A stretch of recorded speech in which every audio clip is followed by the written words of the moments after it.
wabarakatuh.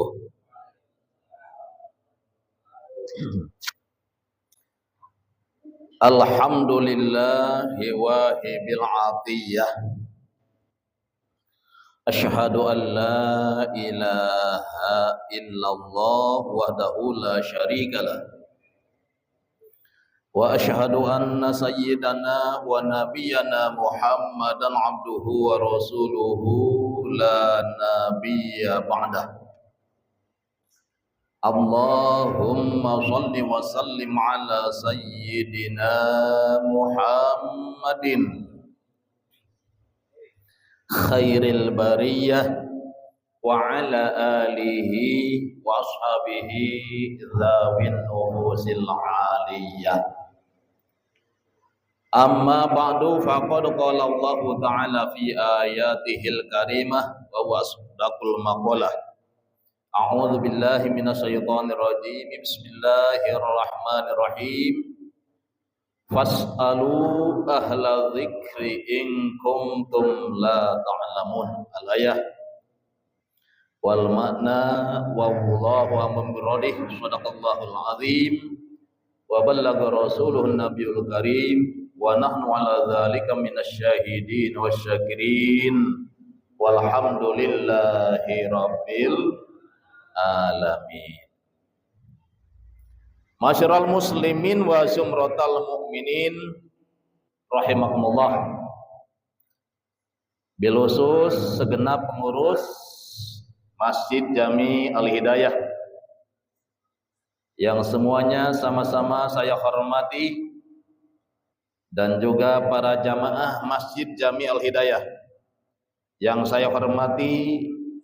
Ada kesepuhan kita, guru kita Bapak Ustadz Saiful yang saya hormati, dan semuanya para kesepuhan yang tidak disebutkan satu persatu namanya, tapi insya Allah tidak akan mengurangi rasa hormat saya dan rasa takdim saya kepada semuanya yang sama-sama saya hormati.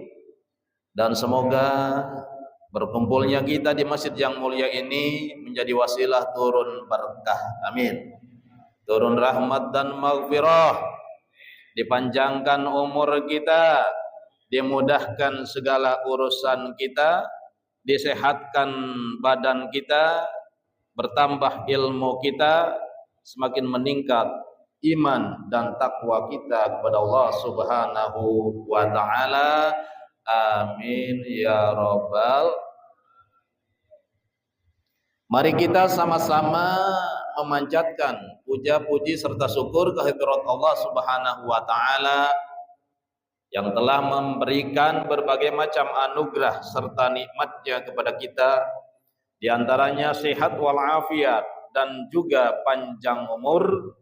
Paling besar adalah nikmat iman dan Islam, sehingga malam hari ini alhamdulillah kita semua bisa berkumpul, bermuajahah, bersilaturahim dalam rangka beribadah kepada Allah Subhanahu wa ta'ala, baik ibadah sholat maghrib berjamaah maupun ibadah thalabul ilmi. Dan semoga segala amal ibadah kita, baik yang wajib maupun yang sunnah, senantiasa diterima di sisi Allah Subhanahu wa ta'ala.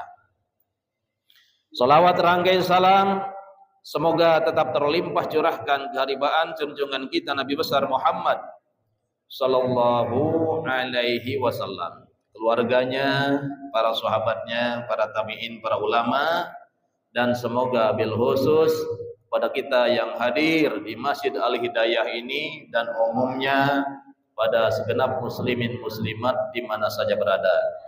Tentunya harapan dan doa kita semoga di hari kiamat nanti kita semua mendapatkan syafaat, yakni pertolongan dari baginda Nabi Muhammad sallallahu alaihi wasallam. Hadirin kaum muslimin rahimakumullah. Saya di sini insya Allah ya, kita sama-sama belajar, mempelajari dan juga memahami, insya Allah selanjutnya mengamalkan, yaitu hadis-hadis Rasulullah sallallahu alaihi wasallam.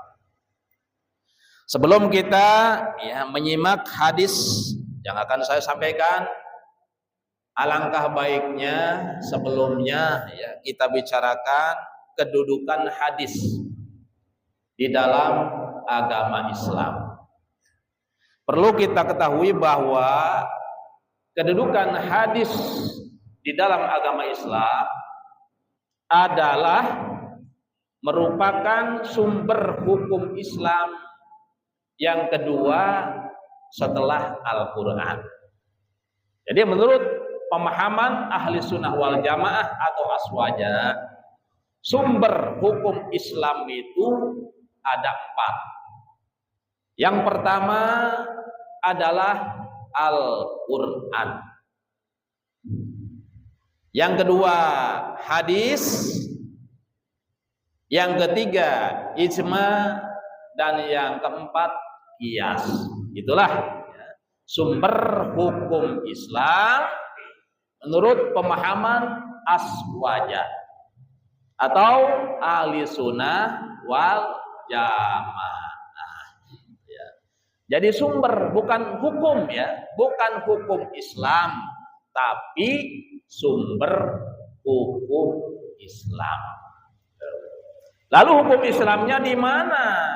Nah, jadi hukum Islamnya apabila sudah diolah oleh para ulama, di antaranya ulama yang 4, mujtahid mutlak, Imam Hanafi, Imam Maliki, Syafi'i dan Hambali, diolah oleh mereka baik Quran maupun hadis, maka setelah diolah baru menimbulkan hukum.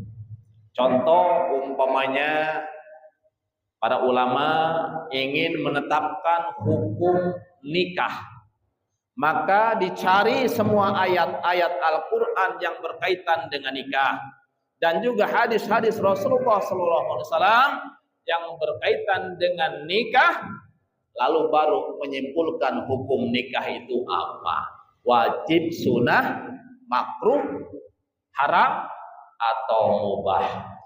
Yang jelas setelah lari ke dalam syara, ke dalam fikih, maka nikah itu tergantung sikon. Bisa menjadi wajib, bisa sunnah, bisa makruh, bahkan bisa menjadi haram. Tergantung situasi dan kondisi. Tergantung elat kalau bahasa Arabnya. Nah itu. Jadi kembali ke hadis Rasulullah SAW. Jadi hadis Rasul, nah itu banyak. Ada hadis mutawatir. Hadis mutawatir adalah ketika Rasul bersabda, nah itu banyak sahabat yang mendengarkan. Lebih daripada 5 orang, minimal 5 orang sahabat yang mendengarkan ketika Rasul bersabda. Nah itu dinamakan hadis mutawatir. Nah ini sudah tidak diragukan Kalau sudah mutawatir, maka hadis tersebut sudah tidak diragukan lagi. Yang kedua hadis ahad. Hadis ahad itu ketika Rasul bersabda, hanya 1 orang sahabat yang mendengarkan sabda Rasulullah SAW. Nah, ini dinamakan hadis ahad. Dan hadis ahad terbagi-bagi Ada yang sahih, ada yang hasan, ada hadis dhaif, bahkan ada hadis maudhu. Bahasa kitanya adalah hadis palsu. Nah, dan kalau mau ulama nih, para ulama mau menetapkan hukum berdasarkan hadis, maka ini minimal hadisnya harus hadis sahih atau hadis hasan, tapi ada yang mendukung hadis sahih. Ini para ulama cara menetapkan hukum wajib, sunnah, haram, makruh dan mubah. Lalu bagaimana dengan kedudukan hadis dhaif? Apakah boleh dipakai? Boleh diamalkan? Maka hadis dhaif pun menurut para ulama, menurut para fuqaha, yustahabu artinya disunahkan memakai hadis dhaif yang pertama dalam urusan fadhailul a'mal. Nah, itu sunnah hukumnya menyampaikan hadis dhaif. Kan? Seperti ibadah-ibadah sunnah dan sebagainya ya. Yang afdol. Nah, itu sunnah hukumnya memakai hadis dhaif. Yang kedua dalam masalah targhib. Nah, targhib bahasa kitanya motivasi untuk memotivasi masyarakat, memotivasi jamaah supaya tertarik. Itu namanya targhib bahasa Arabnya. Nah, ini sunnah pakai hadis dhaif. Terus yang ketiga dalam masalah tarhib. Bahasa kitanya tarhib adalah memperingatkan atau nakut-nakutin ya. Jadi untuk nakut-nakutin maka sekalipun hadis dhaif itu sunnah dipakai.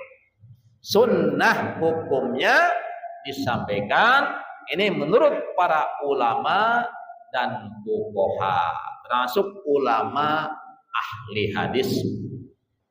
Ini referensinya dari kitab apa?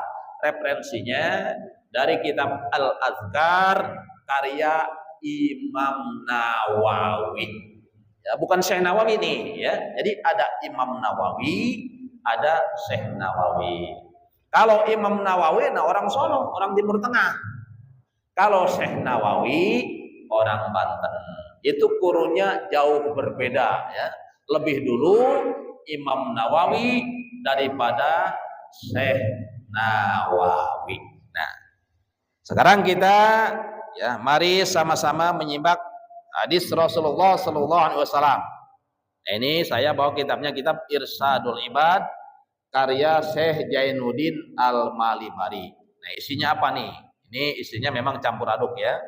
Ada Qur'annya, ada hadisnya, ada fikihnya, ada tasawufnya, bahkan ada tauhidnya.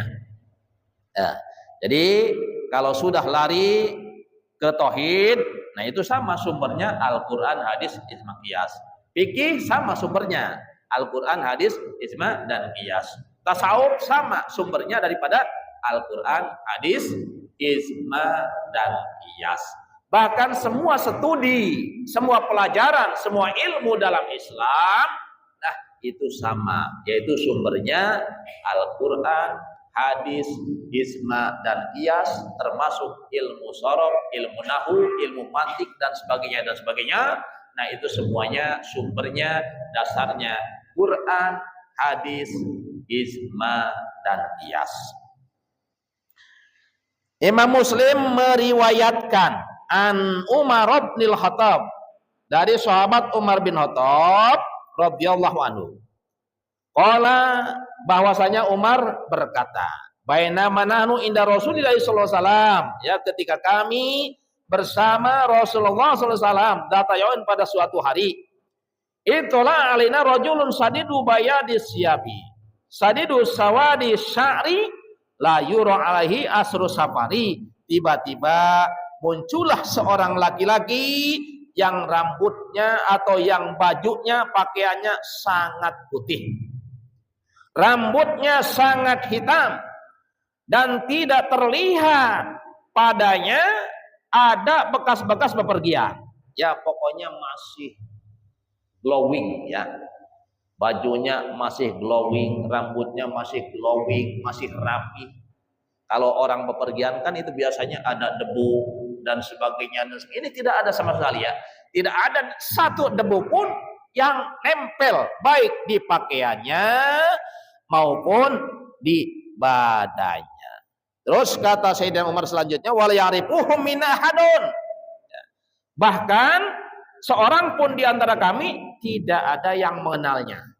Kata Jalisa ila Nabi sallallahu alaihi wasallam, sehingga dia duduk di hadapan Nabi sallallahu alaihi wasallam.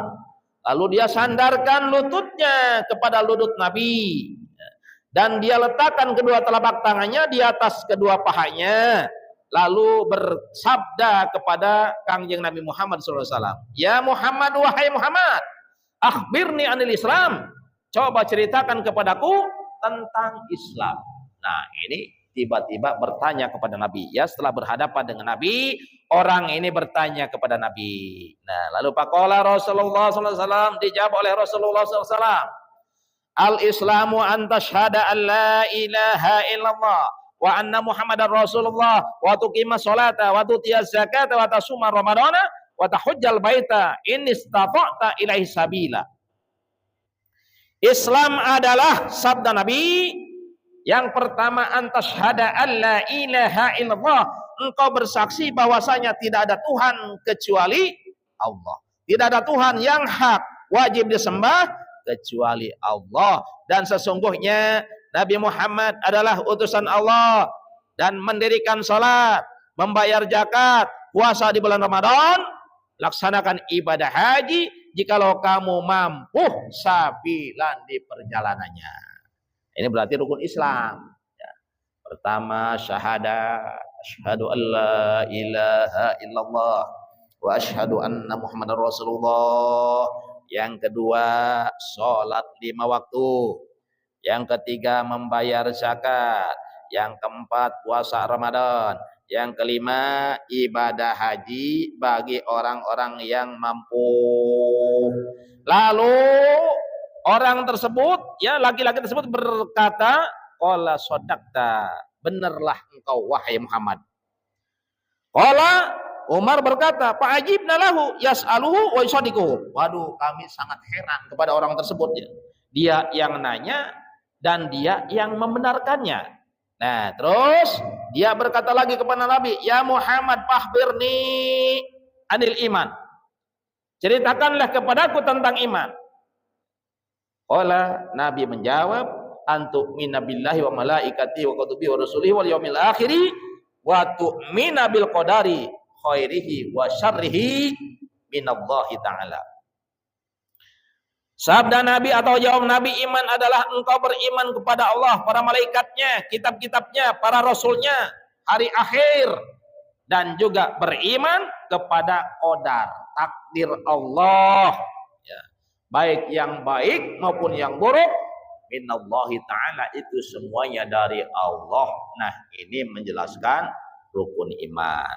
Tuh, orang tersebut, laki-laki tersebut berkata, qala shadaqta ya Muhammad, engkau benar wahai Muhammad. Tuh. Lalu dia berkata lagi, bertanya lagi kepada Nabi, fakhbirni anil ihsan, wahai Muhammad, ceritakanlah kepadaku tentang ihsan. Nabi menjawab, ihsan adalah anta'budallaha ka'annaka tarah, fa illam takun tarah fa innahu yarah. Ihsan adalah engkau beribadah kepada Allah Subhanahu wa taala, engkau menyembah Allah Subhanahu wa taala seolah-olah engkau melihat Allah. Ihsan. Jikalau kamu tidak bisa berbuat seperti itu, tidak bisa seolah-olah melihat Allah, ya, atau kamu tidak bisa melihat Allah, fa innahu yarah, maka sesungguhnya Allah melihatmu. Ya, etikatkan dalam hatimu ketika kamu ibadah bahwasanya Allah melihatmu. Yakin kalau kamu sedang menyembah Allah bahwasanya Allah melihatmu. Ya, kalau tidak bisa seolah-olah melihat Allah. Terus qala fahbirni anis-saah. Lalu laki-laki tersebut berkata lagi kepada Nabi, fahbirni anis-saah wahai Muhammad, ceritakanlah kepadaku anis-saah, tentang kiamat. Yakni ay an zamani wujudi yaumil kiamati, kapan terjadinya kiamat. Nabi menjawab, qala mal mas'ulu anha bi'a'lama minas sa'ili. Orang yang ditanya tidak lebih tahu daripada yang bertanya. Nah, itu jawaban Nabi. Ya, ketika ditanya tentang hari kiamat, tentang terjadinya hari kiamat, maka Nabi menjawab, orang yang ditanya sama-sama ya, tidak ada yang lebih tahu tentang kiamat. Ini artinya masalah kiamat ya enggak ada yang tahu. Jangankan kita, jangankan para ulama, bahkan Nabi dan para malaikat pun tidak tahu ya kapan terjadinya kiamat. Itu berdasarkan hadis ini. Nah, terus orang tersebut bertanya lagi kepada Nabi, qala fakhbirni an amaratiha. Kalau begitu udahlah, ceritakan tanda-tandanya saja. Kalau memang terjadinya kiamat tidak tahu, coba ceritakan tanda-tandanya itu apa. Qala, Nabi menjawab, antalidal amatu rabbataha ay sayyidataha, yakni yaksuru ukukul auladi li ummahatihim wa yu'amilunahunna muamalatal sayyidi amatahu minal ihanati. Tanda-tanda kiamat sabda Nabi adalah antalidal amatu rabbataha. Apabila seorang budak melahirkan tuannya. Nah, jadi apabila seorang budak sudah melahirkan tuannya, maka itulah tanda-tanda kiamat sudah dekat. Nah, maksud atau makna budak melahirkan tuannya, majikannya, adalah yaksuru ukukul auladi li ummatihi.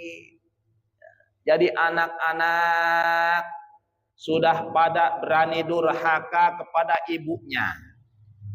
Apabila anak-anak umpamanya di zaman sekarang, umpama nih, sudah pada berani berbuat durhaka kepada ibunya, yakni anak-anaknya menjadi majikan, ibunya menjadi pembantu. Anak-anaknya menjadi raja, ibunya menjadi pelayan. Ya. Apabila sudah terjadi seperti itu, banyak anak yang durhaka kepada ibunya, maka ini berarti tanda kiamat sudah dekat. Ya, sabda Rasul. Jadi kalau kita perhatikan sekarang, ini kayaknya sudah mulai terjadi ya. Bahkan sudah lama mungkin terjadinya, artinya banyak anak yang durhaka kepada orang tua. Banyak anak yang melawan kepada orang tua. Tuh. Ini sabda Nabi termasuk amaratul kiamah, amaratus sa'ah, sebagian daripada tanda-tanda kiamat kubro. Nah, terus apalagi ya, maka mereka berbuat seperti itu ya. Anak-anak berbuat seperti raja, seperti tuan kepada ibunya. Ibunya dijadikan budak, suruh mencuci, bahkan lagi kecil umpamanya diasuh, dimomong, digendong. Terus setelah rumah tangga dia punya anak, anaknya suruh dimomong lagi sama ibunya, ya, suruh diasuh sama ibunya. Nah ini sama berarti ya, sama. Oh Ustaz, kan ibunya juga rela, ridho. Nah bisa jadi ibunya ridho, tapi kita bertanya, apakah Allah ridho atau tidak? Ya. Karena Allah sangat melarang dengan keras. Jangankan nyuruh orang tua, jangankan mencaci maki orang tua, bahkan berkata ah saja, nah itu sudah dikecam oleh Allah. Sudah dianggap bersalah, sudah dianggap durhaka ya oleh Allah Subhanahu wa taala. Wala taqul lahuma uff wala tanharhuma wa qul lahuma qaulan karima. Wala taqul lahuma uff, maka janganlah kamu wahai anak-anak berkata ah ih kepada orang tuamu. Umar suruh orang tuanya, nah tolong bantuin ibu. Ah, nah itu sudah durhaka. Ya. Apalagi nyuruh, apalagi nyuruh ngomong anaknya dan sebagainya, itu tentunya lebih durhaka lagi. Walatan haruma, apalagi membentak orang tuamu, baik bapak maupun ibu. Wa kullahuma qaulan karima, tetapi berkatalah kepada mereka dengan perkataan-perkataan yang lemah lembut, sopan santun. Wa qur rabbirhamhuma kama rabbayani shaghira.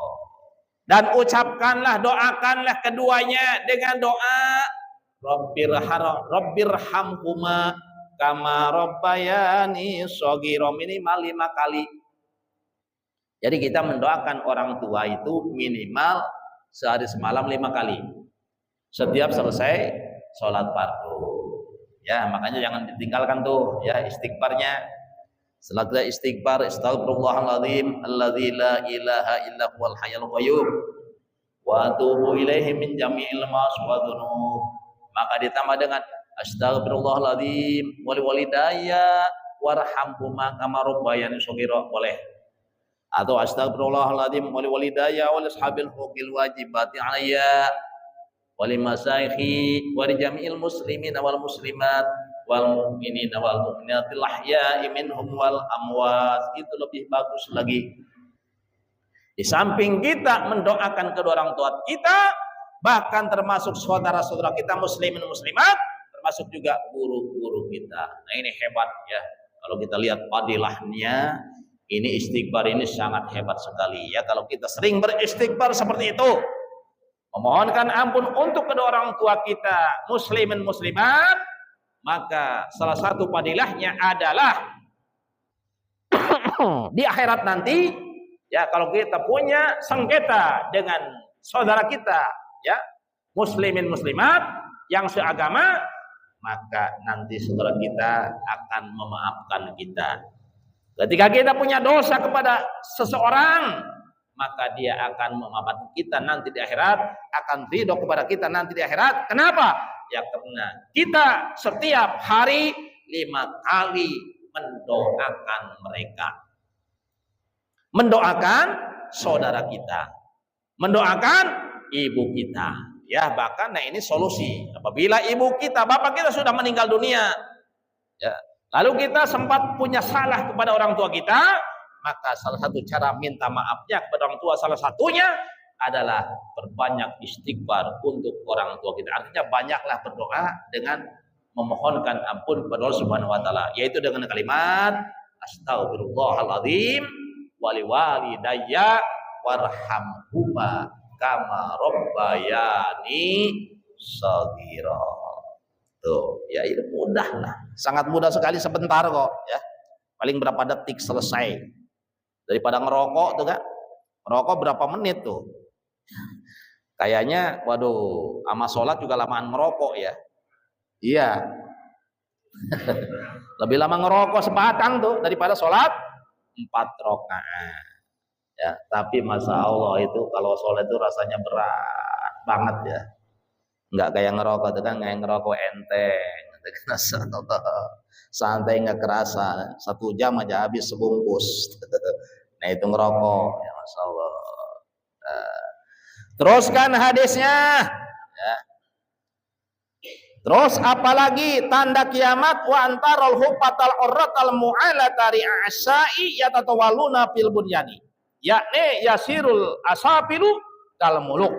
Nah, tanda kiamat selanjutnya adalah apabila engkau melihat orang-orang yang dulu mah nyeker, ya, dulu mah telanjang, tidak berpakaian, sangat melarat, bahkan dulu mah penggembala, lalu apabila mereka sudah berlomba-lomba di dalam bangunan rumah, ya, artinya berlomba-lomba, ya, membuat bangunan, membuat rumah, gedung-gedung tinggi, maka inilah juga sama termasuk salah satu tanda kiamat sudah dekat. Yakni yasirul asafilu kal muluk.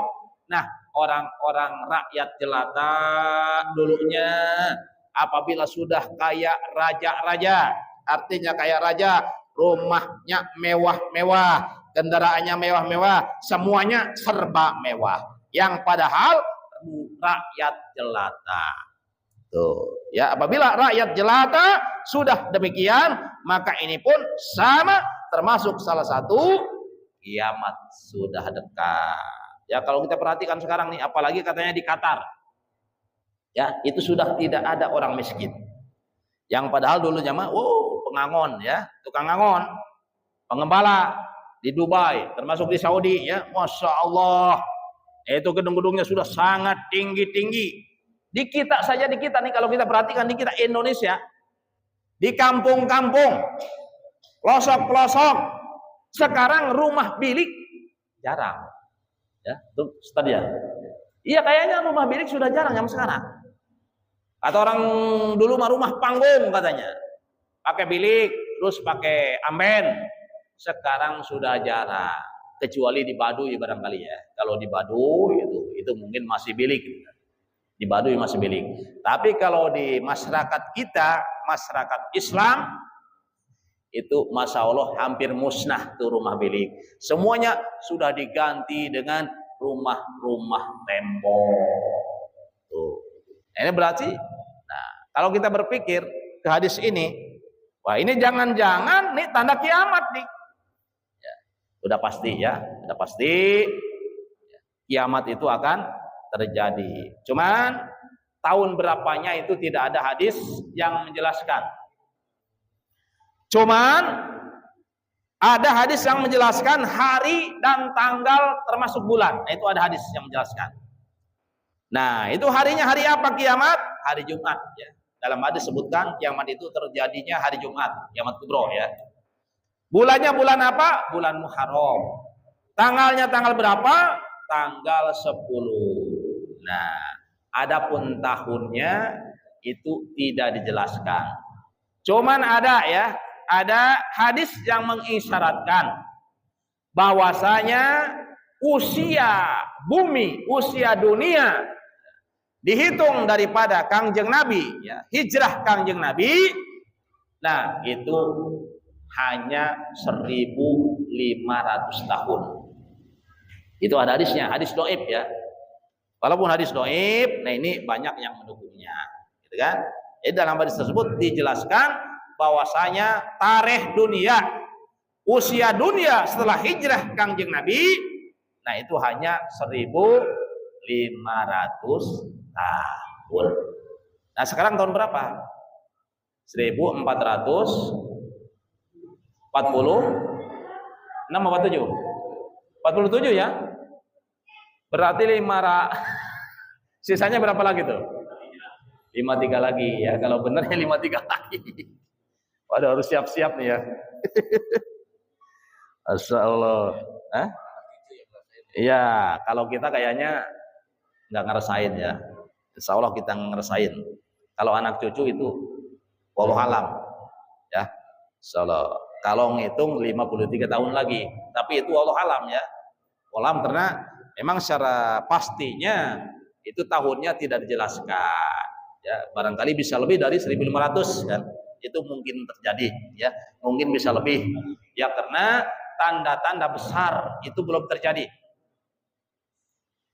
Nah, yang terakhir tanda besar itu apa? Apabila matahari pagi-pagi sudah terbit dari barat.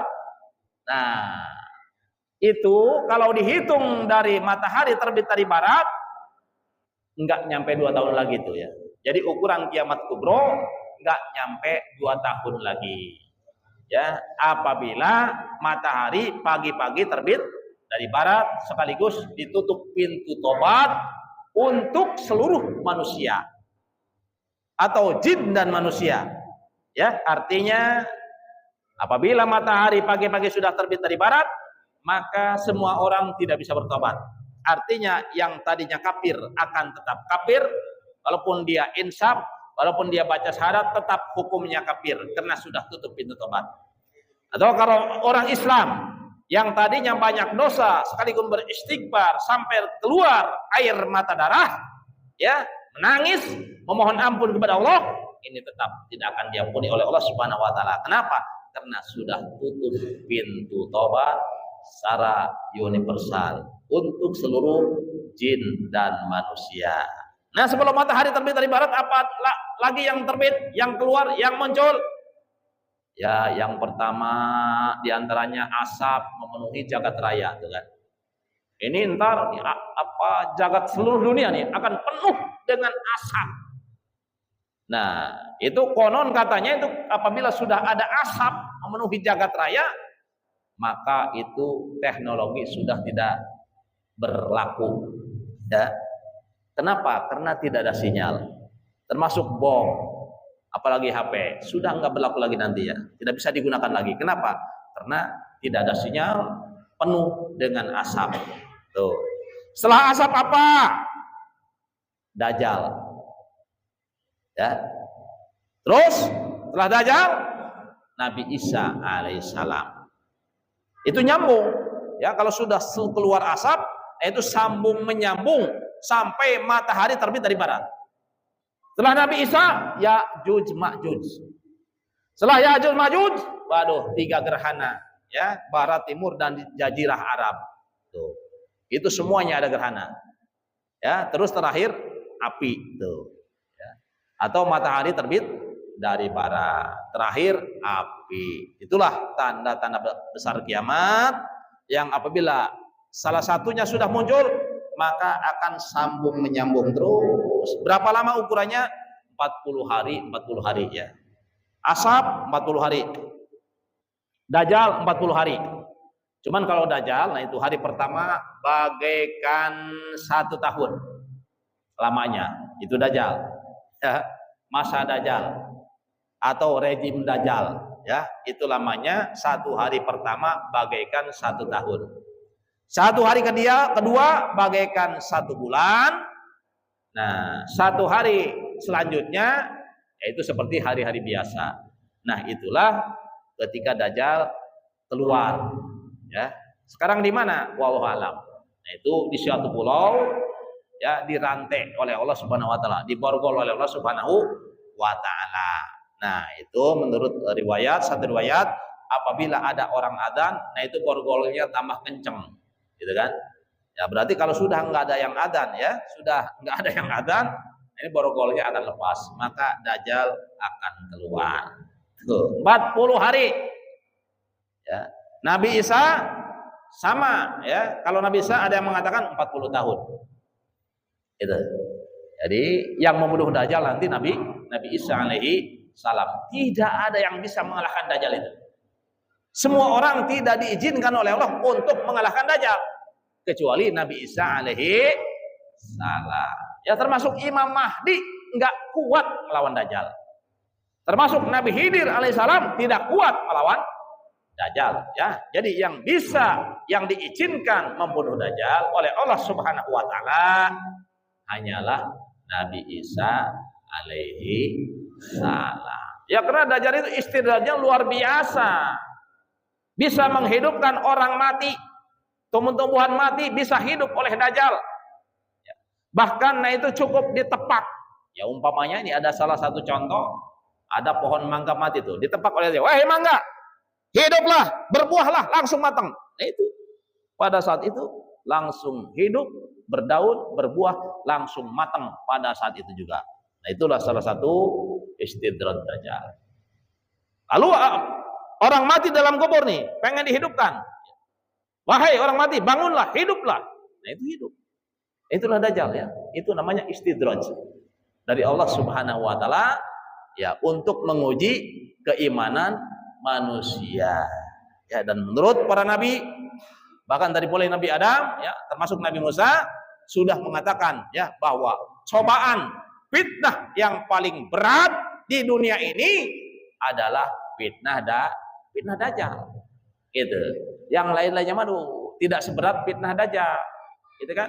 Karena Dajjal itu ya ngaku Tuhan dia. Dan memang masya Allah istidrajnya luar biasa. Gitu. Jadi banyak orang yang mengikuti Dajjal. Ya, itu kebanyakan para wanita katanya yang mengikuti Dajjal. Ya. Insya Allah. Jangankan Dajjal, kita zaman sekarang tuh ada yang aneh-aneh di zaman sekarang ya. Ya seperti zaman Ponari itu kan. Ponari cuma punya batu apung doang. Oh, berduyun-duyun manusia kan datang ke Ponari. Nah itulah manusia. Apalagi kalau Dajjal bisa menghidupkan orang mati. Ponari cuma bisa ngobatin orang sakit jadi sembuh. Oh, semuanya datang, ribuan ya, bahkan mungkin jutaan datang ke Ponari tahun berapa Allah alam. Itu zaman sekarang, ya, Masya Allah. Atau manusia, itulah karakter manusia. Apalagi kalau sudah datang Dajjal. Na'udzubillah, summa na'udzubillah. Udah masuk Isya belum? Belum. Berapa menit lagi? Hah?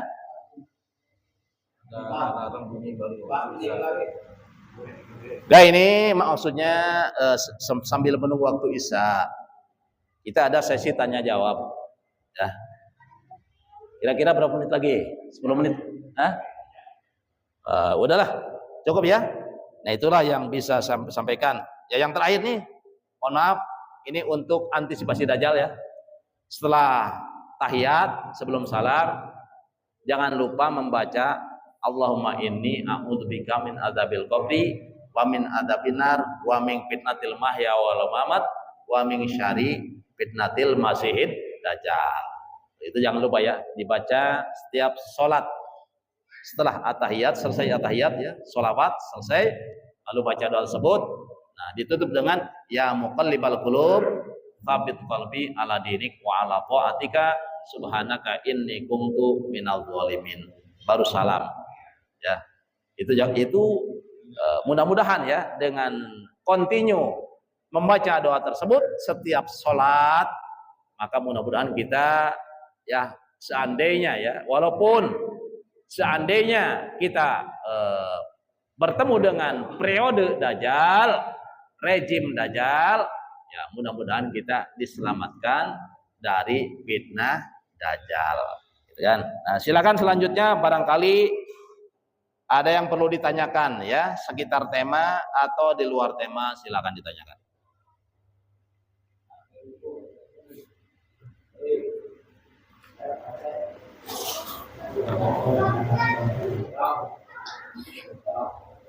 Assalamualaikum warahmatullahi wabarakatuh. Waalaikumsalam.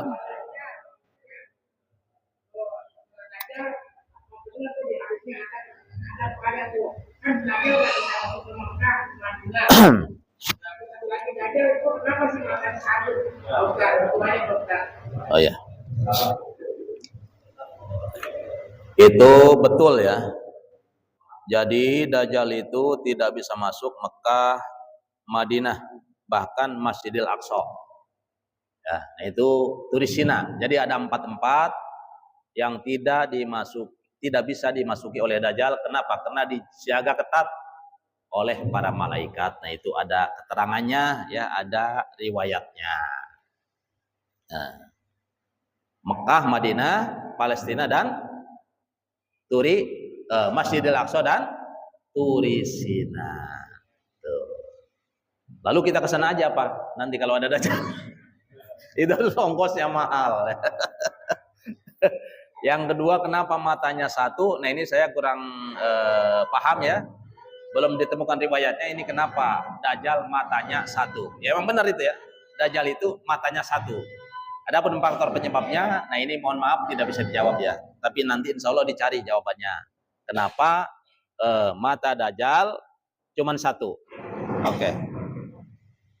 Oh, silakan yang lain. Waalaikumsalam warahmatullahi wabarakatuh.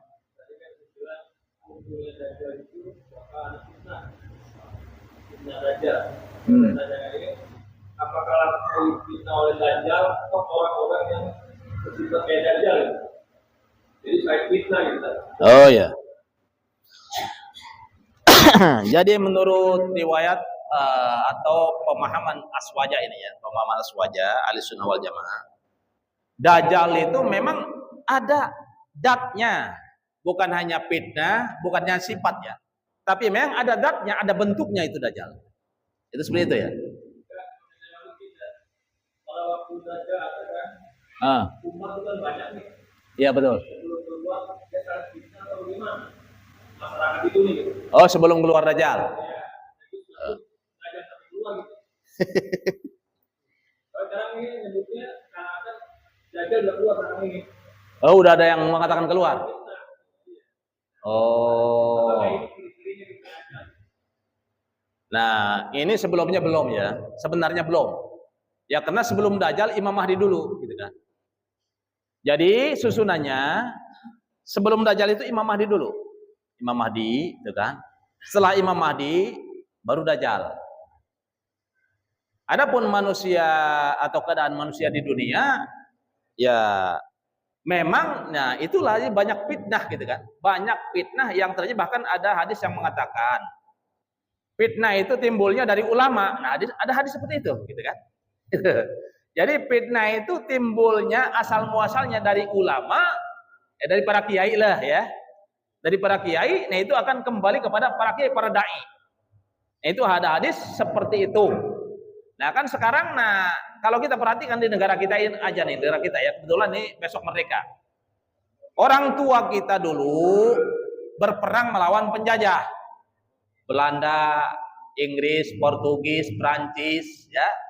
Paling lama Belanda, terus terakhir Jepang 3 tahun, tapi paling parah.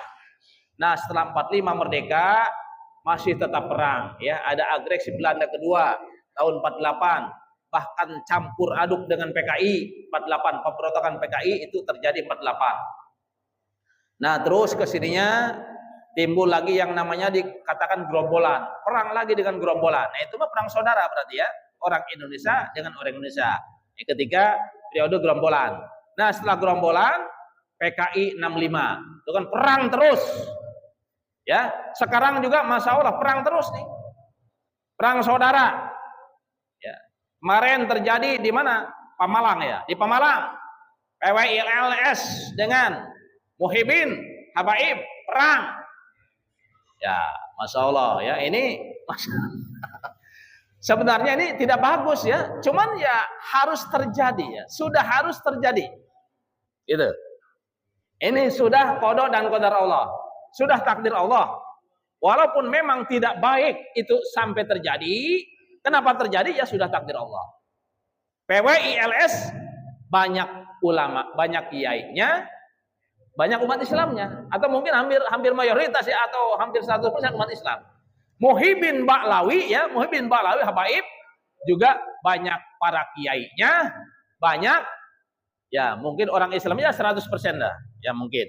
Nah ini kan bentrok, bahkan sampai ada korban juga. Ini kan sebenarnya kan tidak bagus. Nah ini namanya fitnah ini. Ini namanya fitnah. Tuh. Ya. Itu sebenarnya tidak bagus. Harus terjadi, cuman sudah terjadi. Yang namanya sudah terjadi, nah berarti itu sudah ada dalam qada dan qadarnya Allah. Ya kita nggak usah pusing-pusing. Kok orang Islam perang? Ya kalau sudah takdir Allah, itu pasti terjadi. Itu seperti itu ya. Tadi kita beriman kepada rukun iman yang keenam. Jadi keluarnya Dajjal setelah keluar Imam Mahdi dulu ya. Imam Mahdi dulu, baru Dajjal. Terus baru Nabi Isa. Ya'juj Ma'juj. Nah itu susunannya. Jadi bukan Dajjal dulu. Nah ini Imam Mahdi juga belum keluar. Ya, walaupun memang banyak, oh udah keluar Imam Mahdi. Ini belum. Ya. Karena Imam Mahdi itu menurut hadis-hadis Rasul, nah di mana keluarnya? Di beatnya di mana? Di Masjidil Haram. Di beatnya oleh para wali Allah, gitu, oleh para ulama yang mempunyai titel wali.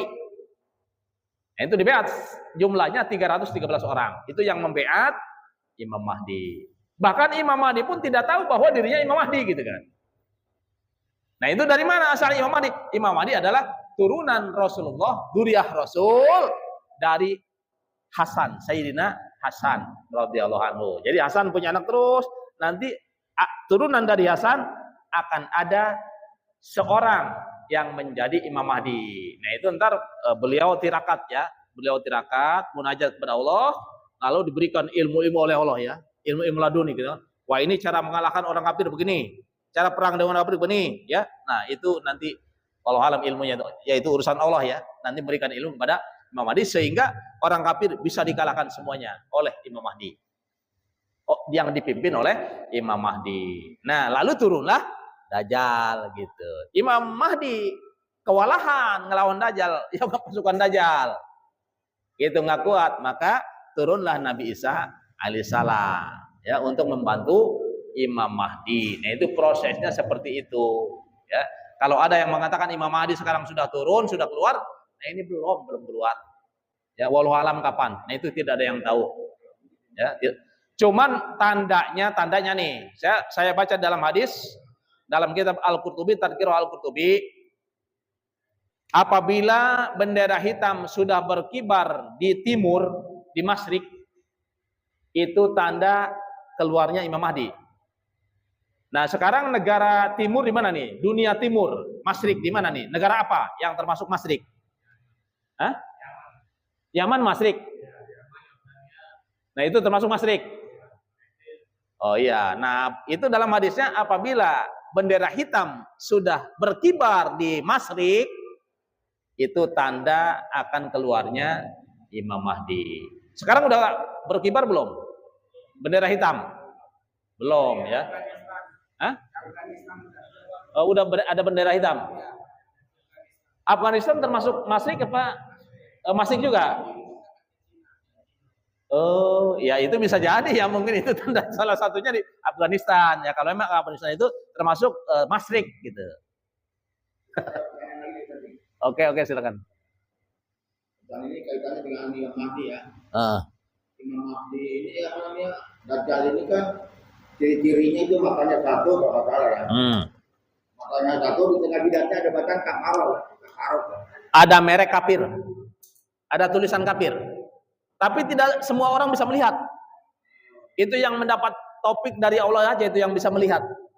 Ada tulisan kafir, tulisan Arab ya, di jidatnya kafir. Hadza kafir. Di situ saya mau nanya ini, bangsa Ya'juj Ma'juj ini duluan mana dengan Dajjal? Duluan Dajjal. Duluan Dajjal. Ya. Ma'juj belakangan berarti ya. Ya, jadi setelah Dajjal dibunuh nih susunannya, setelah Dajjal dibunuh, tuh datang Ya'juj Ma'juj. Ya, Dajjal mati, keluar Ya'juj Ma'juj. Nabi Isa nggak kuat. Nggak kuat melawan Ya'juj Ma'juj. Gitu. Saking banyaknya itu kan.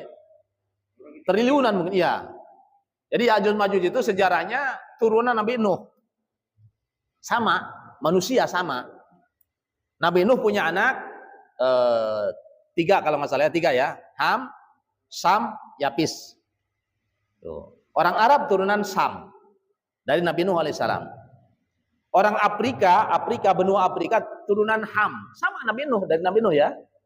Anaknya yang bernama Ham, nah itu mempunyai dzurriyyah orang-orang Afrika, benua Afrika. Nah, terus Yapis orang Eropa, ya.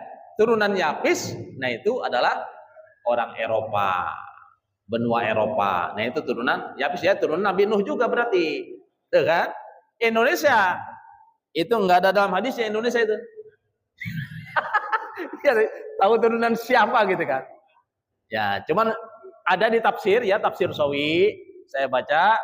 Jadi ada salah satu anak Nabi Ibrahim yang kesini ke Indonesia. Ya, jadi orang Indonesia ini turun Nabi Ibrahim. Dari ibu yang bernama Konturo. Ya, karena istri setelah bukan hanya 2 ya. Sarah, Hajar, satu lagi Konturo. Konturo, nah itu punya dzurriyyah Madyan. Madyan ke Nabi Syuaib. Tuh kan? Jadi saudara-saudara Madyan tuh kan, ada salah satu yang ke sini ke Indonesia. Di Indonesia beranak pinak gitu. Nah itu tuh turunan Nabi Ibrahim yang dari Madyan. Gitu. Ini Indonesia ya, ada sejarahnya memang di tafsir ya, tafsir Sawi. Ada tafsir Jalalain, tafsir Muni, dan tafsir sebagainya. Nah ini di tafsir Jalalain tidak ada, tafsir Muni tidak ada, adanya di tafsir Sawi. Gitu. Indonesia masih keturunan sono ya, keturunan Nabi Ibrahim. Nah, jadi Ya'juj Ma'juj itu yang mengalahkan siapa nih? Udah sekalian dibereskan. Yang itu Nabi Isa lari kemana? Ke Tursina. Naik ke Gunung Tursina beserta pasukannya yang tersisa pada saat itu. Nah, karena Ya'juj Ma'juj tidak bisa menyentuh Tursina, Gunung Tursina. Dijaga oleh malaikat ya, sama itu tadi dijaga. Nah, terus yang membunuh Ya'juj Ma'juj yang banyak mungkin triliunan. Nah, itu dikirim ulat, belatung. Dikirim belatung oleh Allah Subhanahu wa taala. Itu mati dengan sababiah makanin bilatung, itu semuanya mati Ya'juj Ma'juj. Ya kan? Sekarang adanya di mana maksud? Goib ya, sekarang goib. Cuman dulu kan, karena dulu zaman Raja Dzulkarnain, nah itu Ya'juj Ma'juj dipisahkan. Ya, ada dua gunung batu nih. Gunung batu di sini gunung, sini gunung. Dari batu licin tidak bisa didaki. Di situ ditembok dengan besi oleh Dzulkarnain setinggi gunung. Nah, disitulah Ya'juj Ma'juj yang sekarang digoibkan oleh Allah Subhanahu Wa Taala. Ya, jadi tidak bisa keluar tuh. Itu umurnya itu ya, bahkan umur Ya'juj Ma'jujnya kalau belum punya keturunan 1000 itu belum mati. Itu Ya'juj Ma'juj. Sama keturunan manusia, cuman itu ada 3 tingkat katanya. Ada yang tinggi besar gitu kan. Ada yang kecil, 3 tingkat itu Ya'juj Ma'juj. Nanti itu bisa menembus tembok Dzulkarnain. Itu pada saatnya dengan izin Allah bisa menembus tembok Dzulkarnain sehingga mereka bermunculan ya, keluar. Pada keluar semuanya terus. Nah, bahkan air laut ya, laut Tomari namanya, itu sampai kering karena diminum. Ya, saking banyaknya Ya'juj Ma'juj, air laut pun sampai kering diminum. Itulah Ya'juj Ma'juj. Setelah Ya'juj Ma'juj semuanya mati, bangkainya diizin ya, apa bukan diizin, dibawain oleh burung-burung onta ya, burung-burung gede segede onta, dengan izin Allah itu semuanya habis. Allah alam dibawa kemana itu bangkai Ya'juj Ma'juj. Lalu Allah turunkan hujan ya, yang sangat deras sehingga bersihlah bumi ya, bersih kembali dari bekas-bekas bangkai Ya'juj Ma'juj. Lalu Nabi Isa turun dari Gunung Tursina dan hidup kembali sebagaimana biasa ya. Ada riwayat yang mengatakan 40 tahun, ada riwayat yang mengatakan 7 tahun lamanya Nabi Isa tinggal di dunia setelah turun kembali, dan akan dimakamkan, akan dikuburkan nanti di samping kuburan Kangjeng Nabi Muhammad Shallallahu Alaihi Wasallam di Madinah. Siapa yang sudah pernah ke sana? Pak Haji? Hah? Nah itu kuburan Nabi masih ada yang kosong nggak tuh? Itu ya di samping kuburan Nabi. Di gedung sih ya, nggak bisa dilihat. Ya, nah itu nanti Nabi Isa dikuburnya di situ. Ya. Nah, lalu Nabi Isa itu menjalankan syariat apa? Syariat Nabi Muhammad. Syariatnya seperti sekarang ini, ya. Rukun Islam 5 gitu, syariat sekarang ini. Itu ketika zaman Nabi Isa alaihi salam. Nah, lalu singkat cerita wafat. Nah, setelah wafat Nabi Isa nih, ya. Itu manusia lama-lama banyak yang menyimpang kembali, banyak yang menyembah berhala kembali, ya. Bahkan ujung-ujungnya orang beriman habis semuanya.